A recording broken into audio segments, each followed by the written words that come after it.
میں اپنے بیان میں ایک بات کہا کرتا ہوں، اپنے بچوں کو کچھ نہ کر سکو نا تو کم از کم 5 وقت کا نمازی ضرور بنا دو۔ ہاں، اس کی برکت پتہ ہے کیا ملے گی؟ ہاں، اس کی برکت سنیے، اگر آپ کا بچہ، آپ کا بیٹا، آپ کی بیٹی 5 وقت کی نمازی ہے نا،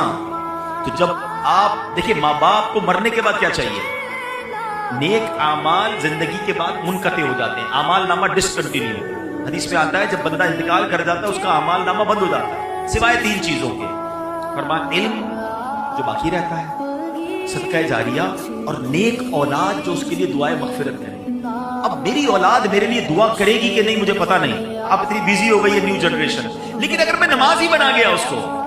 ہر نماز میں اتحیات میں جب وہ بیٹھے گا، میرا بیٹا ہے یا میری بیٹی ہے، اسٹیٹس دیکھیں، وضو میں ہوگا، قبلہ رو ہوگا، نماز میں ہوگا، اور اللہ سے کہے گا ربنا اغفر لی ولوالدی وللمؤمنین یوم یقوم الحساب۔